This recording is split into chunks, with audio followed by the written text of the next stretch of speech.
Yeah, isn't it amazing how a man can find himself alone? Calling to the darkness for an answer that he'll never know.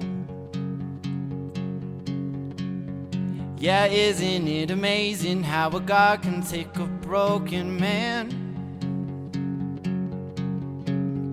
Yeah, let him find a fortune, let him ruin it with his own two hands.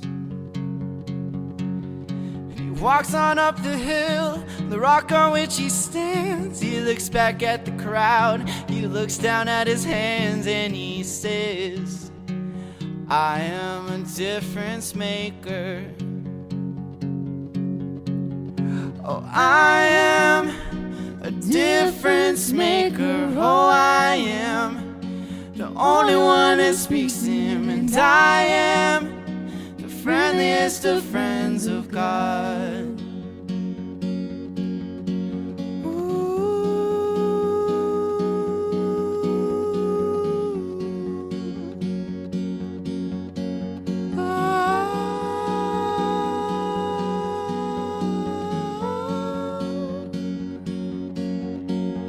Yeah, isn't it amazing how a man can find himself alone? Calling to the darkness for an answer that he'll never know.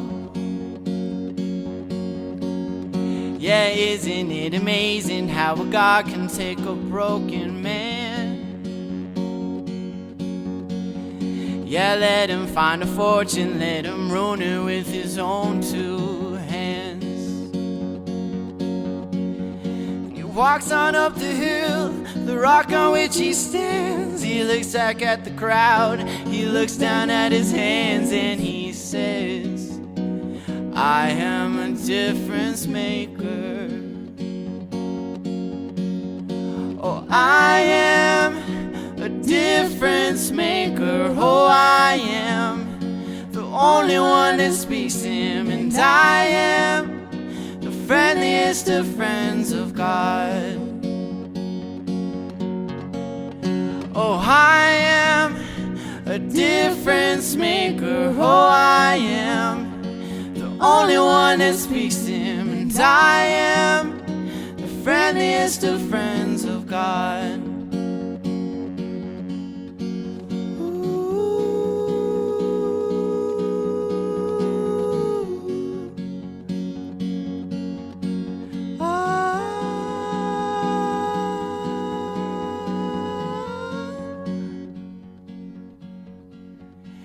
I am on the fence about nearly everything I've seen, and I have felt the fire be put out by too much gasoline, and we are all just strangers passing through an afternoon, and life is but a vision in a window that we're peeking through. A helpless conversation with a man who says he cares a lot, to passive confrontation about who might throw a punch or not. And we are all transgressors, we're sinners, we're astronauts. So if you're beating death, then raise your hand, or shut up if you're not. 'Cause I am a difference maker. Oh, I am the only one that speaks to him, and I am the friendliest of friends of God. 'Cause I am a difference maker. Oh, I am the only one that speaks to him, and I am the friendliest of friends of God.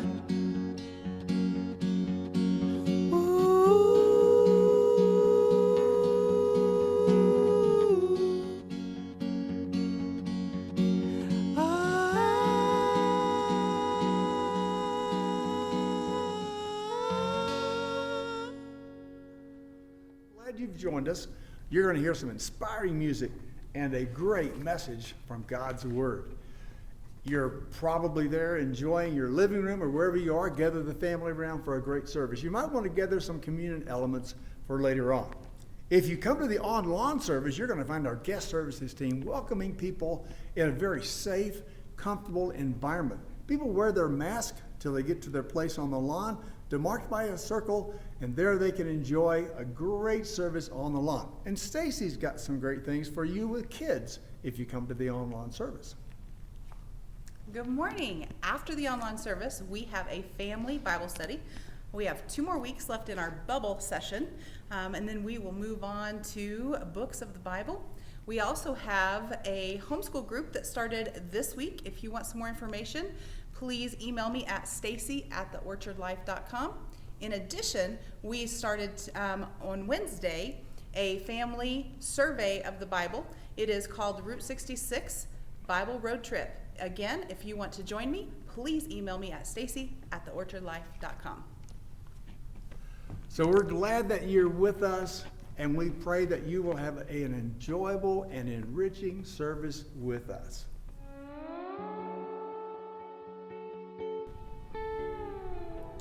My heart broke as I talked to a friend who attends the orchard here. You see, her daughter Sadie was only 2 years old when she was diagnosed with cancer. I mean, my 2-year-old, when she was running around the yard, Sadie was hooked up to machines getting chemotherapy. I mean, can you imagine being Sadie's mother or father and sitting next to your child as you watch them go through all this from that young age? And truly, it was uncertain if Sadie would make it at all, but Sadie's a fighter, and make it she did. She made it through.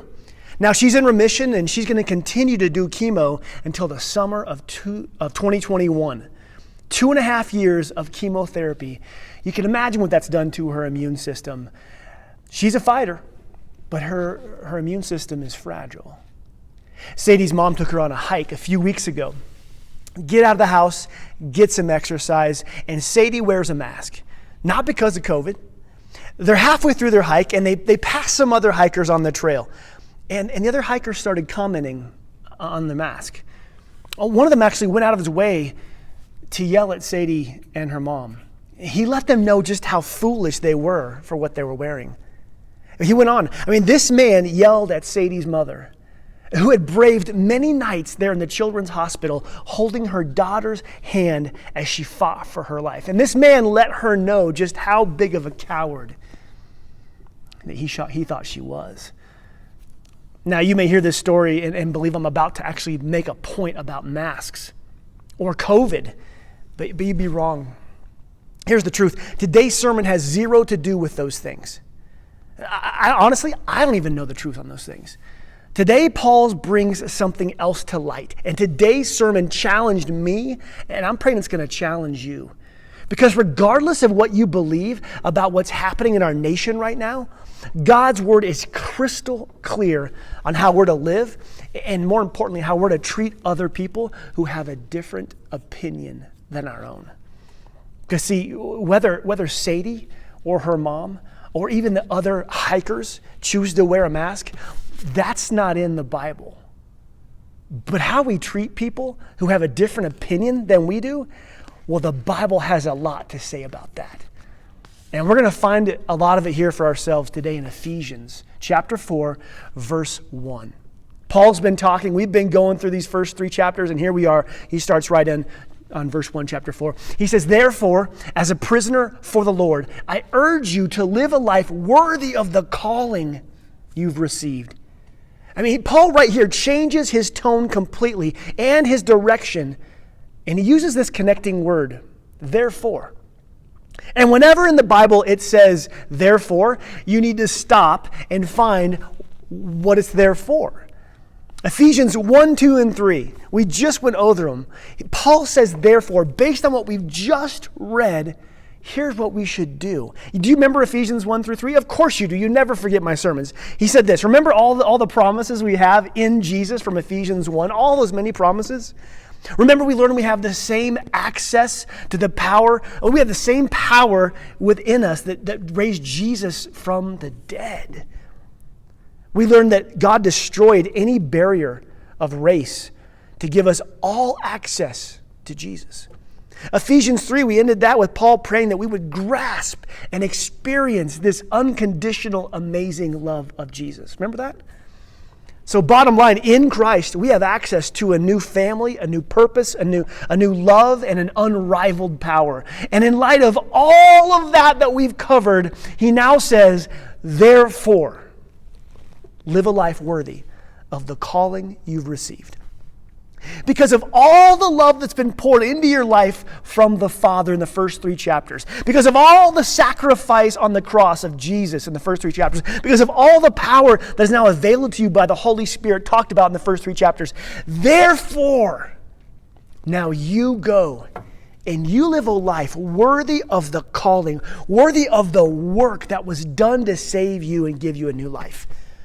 Because all that God has done for you, Paul says, I urge you to live a life worthy of the calling you've received. Now, the word for calling here is an important one. Calling, it's an invitation. It's a call, it's an invite to a new way of living. And the Greek word here in the Bible for calling is pretty astounding. It's pronounced klesis. But in looking at this word deeper, you see that it comes from this root word, kaleo, which means to call. But kaleo is this like the root of a vast network of different powerful New Testament words. The word call, kaleo, this has at least 10 other words derived from it that I counted. Words like ecclesia have the same root. Ecclesia is a word for church. You know, it's the place where we come on Sunday mornings, or we used to come on Sunday mornings. But ecclesia doesn't mean, hey, come in or come to. Ecclesia has this root in it that means called out from. Orchard, people have been filling my inbox with messages that we need to get in the building when the very root of our identity comes from this word that means called out of the building and into a world that needs Jesus. Another word rooted in kaleo is paraclete, which is a name given to the Holy Spirit in the Bible. It's the one who comes beside us, who is our spiritual legal advocate, who with divine judgment makes the right call to call us, kaleo. Just 2 examples of this powerful depth and this idea that the Bible has about what it means to be called to, called out, called into. The Bible talks about calling a lot. Calling is a vast and vital topic throughout. Calling is something from heaven to you.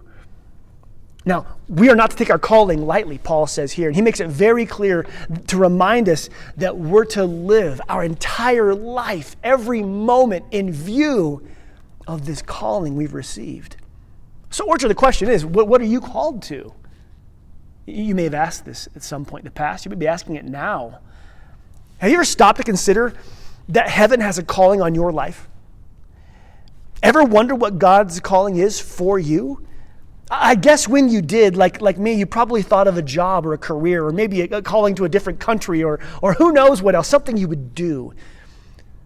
Calling is a weighty subject. And throughout my life, I have wrestled with this topic. You see, from a young age, I always felt a call of God on my life, on my soul, to follow him, to go do something, whatever he would ask. But my understanding of calling, it has changed drastically over the past years and past decades of my life. When I was 18, I knew that I was called by God I felt called to go to ministry, to go be a pastor somewhere. Somehow I viewed God's calling as an archery target. Like, a target where there's the bullseye right in the middle.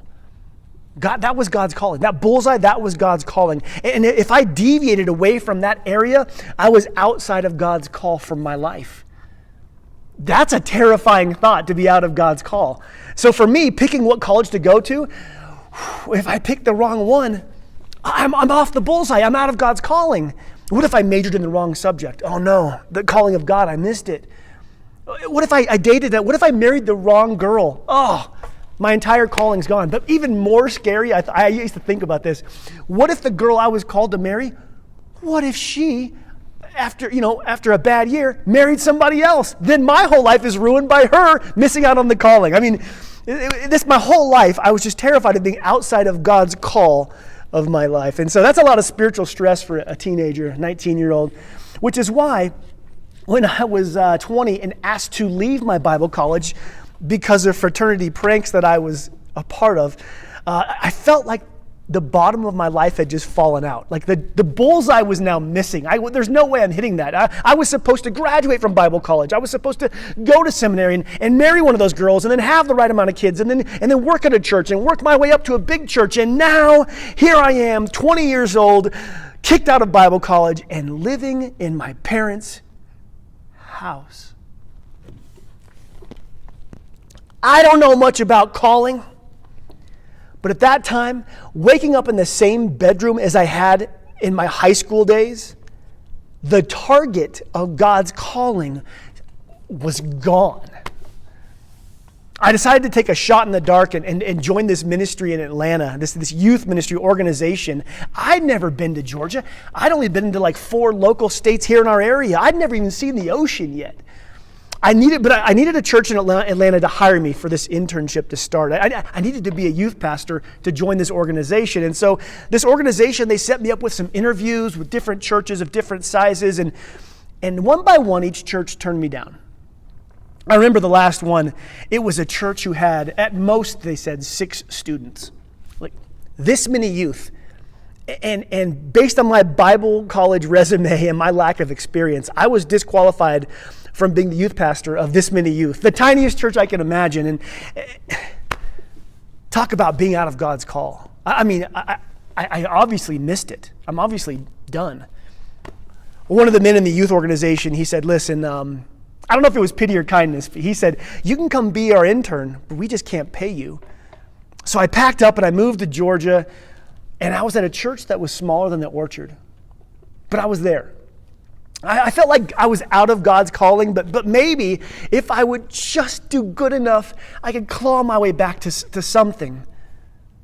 Well, God did something over the next 10 years of my life that forever have marked me and changed me. That internship turned into a full-time pastoring job. And then that little church of 300 doubled, and then it tripled, and then it went to 1,000, and then 5,000, and then over 10,000. I mean, at one point, I'm like, I'm back, baby. I'm back. In fact, at one point, the lead pastor in a conversation, he told me, he said, someday you'll have my job. Someday you'll do this. I mean, right then and there, I was like, bullseye acquired. I'm back on. God's calling is ahead of me. And then, due to some tragic choices by other people, I resigned. I left it all. I got a job at a martial arts dojo managing these combat gyms, and I was training jiu-jitsu every day. I wore pajamas, a gi, to work. And I got to work one day early, and I was mopping up the mat when I looked up at the big mirrors in the dojo, and I saw myself there holding a mop. And it hit me at that moment. It was a year to the very day that I had last preached on stage at that mega church. A year ago that day, my audience was multiple thousands. And there I was, with a mop and a mirror as my audience. My own self staring back at me. And at that moment, once again, I just gave up on the bullseye of God's call. Obviously, I had missed it once again. If there was a calling on my life from my youth, I had lost the trail and I was far from the path. That season of my life, during that time, all thoughts of God's calling upon my life died.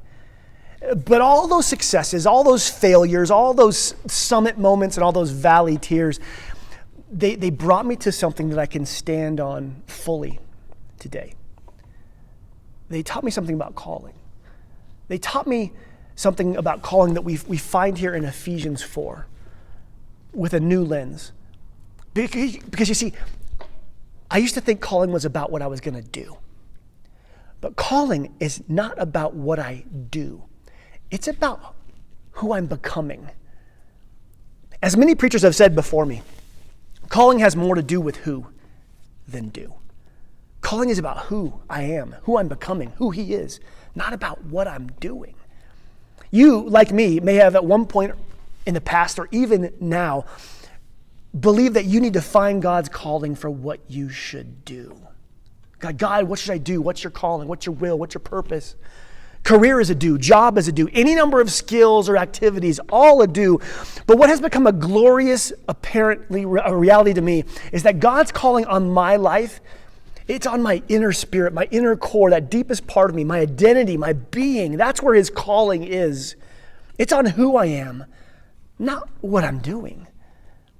It's not, God's calling is on what title I have currently. God's calling is not on the numbers that are on my paycheck. God's calling is not on the size of my success or the volume of the applause or the job.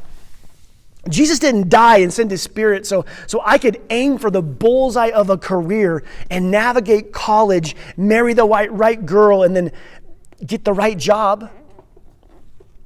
He died so that regardless of where I am, or what I'm doing for work, that I'm becoming more and more like Jesus at every step. I'm called to become like Jesus. It's about who. It's not about what I do. And I just want to let you know, you have a divine heavenly calling on your life.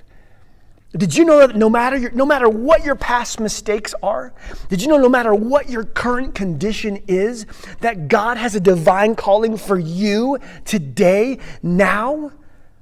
Did you know that you can say yes during this sermon to a heavenly calling and leave it on God's purposes, in God's calling, regardless of what you're doing in life?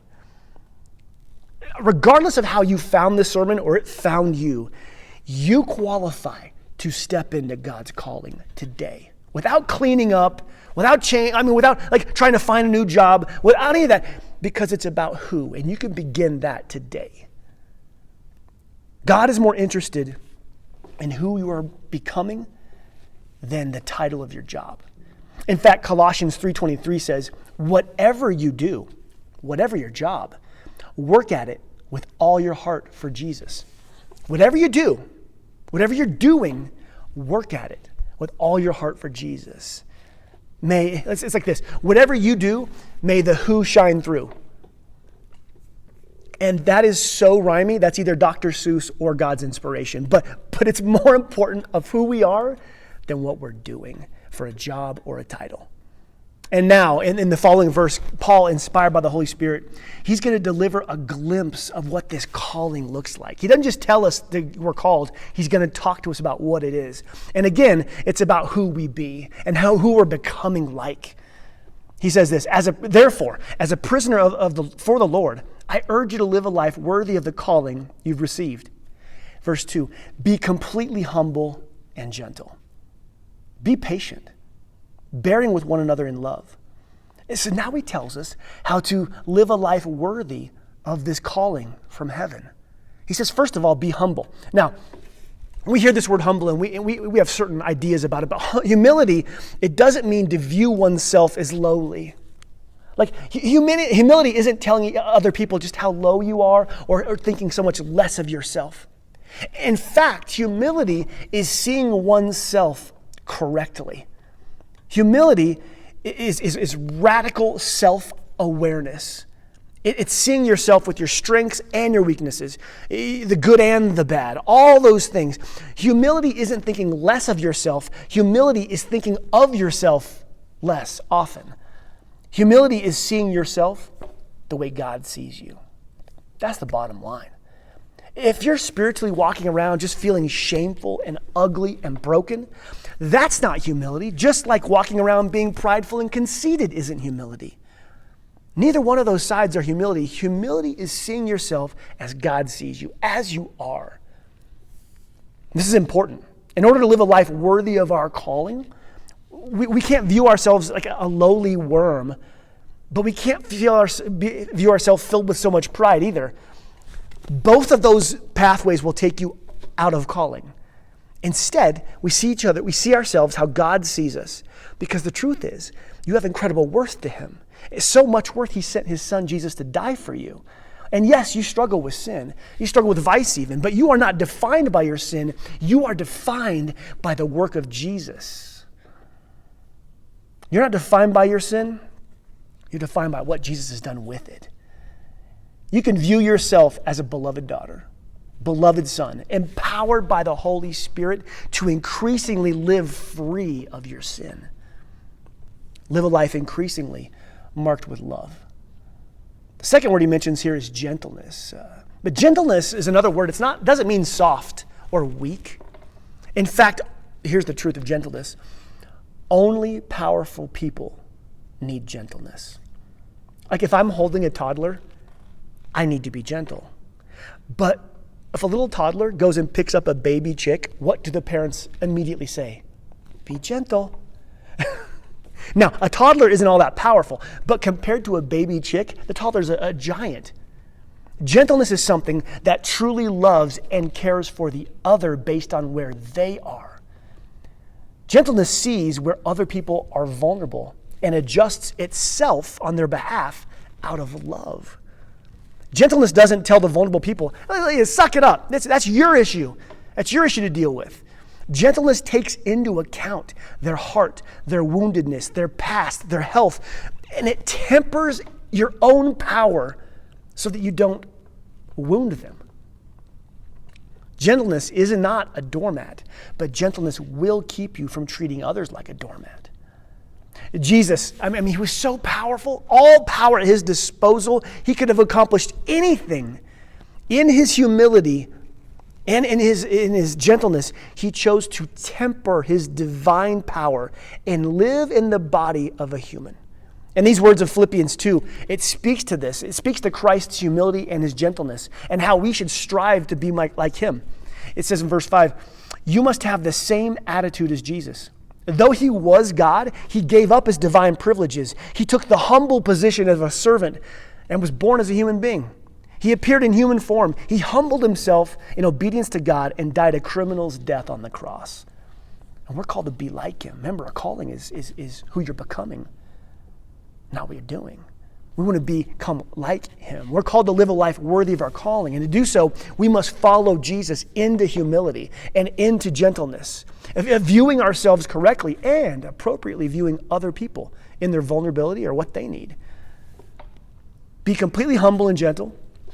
Be patient, bearing with one another in love. The third word here is one that I just can't stand. It's a challenge for me. It's patience. The way God knit me together, if my heart and mind decide that something needs to be done, it should have been started 5 minutes ago, maybe 5 days ago. If you're a parent and you've ever told your kids, all right, kids, let's get in the car. Your patience is about to go on trial for the whole household to see. Because finally, 20 minutes later, when all the variables of get in the car align, we finally have liftoff and drive 5 minutes to our next destination. Patience is hard. That's why traffic is hard. Patience is tough. Being patient with people who bother us, being patient with people who disagree with us, come on. Being patient with people is an act of love. It's allowing them space to process. It's allowing room for them to be for God to work on their heart. Patience is legitimate loving other people in action. Let's read the verse again. Verse 2, be completely humble, be gentle, be patient, and lastly, bearing with one another in love. To bear with, to sustain, to endure, to put up with someone, to tolerate someone. Now, this is not tolerance like our culture claims. Cultural tolerance demands that you agree with them or that you comply with them. But that's not biblical tolerance. Biblical tolerance is in love, mean I endure with somebody, even if they bother me, even if they offend me, even if they disagree with my opinion. It does not mean I tolerate abuse, though. I want to be very clear. It doesn't mean you tolerate abuse. If you're being abused, get out and get help. What bear with me does mean is that we bear with one another's differences out of love. That love would be more important than differences of opinion. The Greek word here for love is of course agape, unconditional, which makes this just such a high calling to live up to bear with one another, to bear others' burdens in love. And it just astounds me that the past 6 months, it's given us, as a society, it's given us this revealing lesson on this calling. It is revealed if we are living on our divine calling of humility, gentleness, patience, and bearing with each other in love. This past season has revealed and exposed where we are and where we are not living up to it. but not in all the ways that I thought, and maybe not how you think. Let's just put the last 6 months of our life through the grid of this verse. If we're to live a life worthy of our calling through humility and gentleness, patience, and bearing with one another out of love, let's see how we're doing as a church, as a nation, as a society. Humility. Let's be honest. Humility is admitting what we know, and humility is admitting what you don't know. When it comes to this pandemic, there's this huge spectrum, and there's a lot of polarization, and both sides have doctors on each side. It's amazing to me. I mean, you've probably watched a video and somebody with medical letters behind their names says this thing, and then somebody else with medical letters after their name says this completely opposite thing. Both sides seem to have facts, and both sides claim to have science, and they both use charts and graphs and statistics, and both sides are on TV or on YouTube claiming truth. And humility is the ability to say, I don't know the full truth. I don't know the full truth. That's humility. But while I don't have a monopoly on the full truth, I do have an opinion on it. And the way I communicate my opinion, well, that's where gentleness comes in. Humility is admitting I don't have the full truth on this stuff, but I do have an opinion. Gentleness is how I communicate that opinion. Are we gentle with our opinions when discussing all this stuff? Are we gentle on social media? Out of humility, can we admit we have an opinion? And out of gentleness, can we speak our opinion without sinning? And then we have patience. Are we patient with people who have a different opinion than ours? Some people think that masks are hurting us. Some think masks are helping us. The Bible doesn't inform me on the truth of COVID. But it does inform me clearly how I treat those who have an opinion that I don't agree with. Like the story about little Sadie on that hike. You know, what you think about a mask is not a biblical issue. Did you catch that? But the way you treat others who disagree with you about masks, that's a biblical issue. Bearing with one another, enduring the burden with other, especially believers who don't agree with you, bearing the burden of someone else that puts their comments, their opinions, their posts on you, out there. Oh. Again, it's not that you don't have boundaries, but with fellow Jesus followers especially, we are called by heaven to bear with them in love. So perhaps for many of us, the response to today's sermon is either to think back or scroll back or both through the past 6 months to all of our conversations and interactions and put it through the filter of this calling we have. It's important to see if we're truly living a life worthy of our calling. And the past 6 months has been such a stress. Maybe this is a good time to look back and see how we're doing so we can adjust moving on to the next 6 months. Because here's the truth. Last month, I had to actually pick up the phone, not text, not message. I had to pick up the phone and call somebody, call a friend, and I had to apologize to them. Instead of humility, I had been prideful in my opinion. Instead of gentle, I had been harsh in my tone and my text. Instead of patient, I was aggressive. Instead of bearing their burden, instead I burdened them with my callousness. I had to ask them forgiveness. Listen, the past 6 months, we have to admit it's been difficult. The stress, the fear, the frustration, the national politics, the election year, the news media, the social media, the wildfires, the ordinances. Let's just stop. Give ourselves and other people some grace because we're under a lot of stress. This has been a really hard season.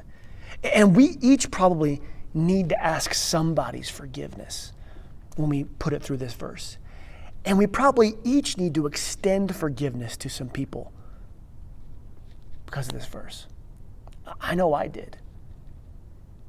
Because this year, I just want to let you know, this year's not going to get any easier. I believe it's going to get harder as we get closer to this election, as we get into the winter, and so many other things.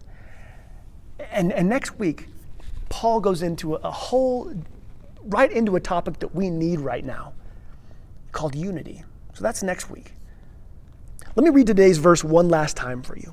I want you to soak in this all week. I want you to take these first 2 verses of Ephesians 4.